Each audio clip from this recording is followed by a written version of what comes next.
Kaibigan, naniniwala ka ba sa instant swerte? Well, mag-scatter ka. Jokes lang. Joke lang mga kaibigan. I myself, sasabihin ko sa inyo mga kaibigan, no? So, tumataya-taya rin tayo sa mga ganito, pero pa konti-konti lang, no? Kapag ka, for example, nag-bet tayo at natalo yung 100, 200 pesos natin, tama na yon. Tapos na yon mga kaibigan. Alright? Hindi yung tulad ng iba na pag natalo, cash in, wala nang limit, or shall I say wala nang control. Mahirap yon, addiction na yon, hindi na yon entertainment, no? Sa atin kasi pang entertainment lang yan. Pag matalo ka ng 50 pesos, oops, tigil na. Pag matalo ka ng 100 pesos, oops, tigil na.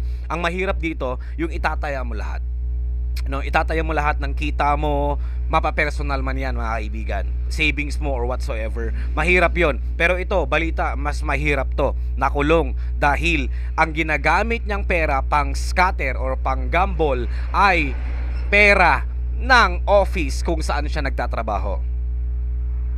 Mas mahirap yun. Problema yun. Ibig sabihin may problema ka. So according sa post ng kami, empleyadong na addict sa scatter, addict, kulong pagkatapos gamitin ang pera ng shop na pinagtatrabahuan. Yun ang mahirap dito. Yun ang mahirap dito mga kaibigan.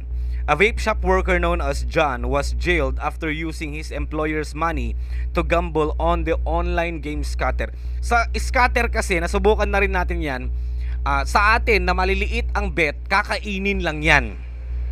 Alright? I do not know kung anong ginagamit ng mga promoter na nagtataya sila ng 100,000, 50,000, 25,000 and kumikita yun ng malaki. Sa kanila yon, kasi the higher the bet, the more yung mapapanalunan mo. Pero sa atin na 200 pesos cash in, kakainin at kakainin yan. Marami na tayong nabasa buhay ng mga tao na natalo sa sugal, nakabawi, tumigil na. Yung iba naman hindi na talaga nakabawi. Okay, it's a matter of control. Huwag nyong gawing addiction yung dapat maging entertainment lang, or do not engage in gambling anyway. Walang yumayaman sa sugal. Kung meron mang mga chumachamba, it's a game of rich people. Laro to ng mga mayayaman. Hindi sa atin nakapos. Hirap to mga kaibigan. So John admitted to the offense and expressed remorse. So nagsisisi naman, asking for forgiveness and another chance. He is currently detained at Guadalupe Police Station following charges filed by his employer. So it's a business. Nasaan na ang kita ng business? The case adds to a rising number of scatter-related incidents in the Philippines involving theft and addiction. Tapusin nyo na yan. Itigil na dapat to. So let's say, dapat salubong yan no? Tapusin na ng government itong mga ganitong sugal. At the same time, self-control. Kasi habang meron tong mga to, merong temptation. There's that temptation. Yes mga kaibigan, pag pumaldo ka ng, for example, meron ka lang 100 pesos na kinash in, pumaldo ka ng 1K, gaganahan ka talaga dyan. Pero it's a matter of control.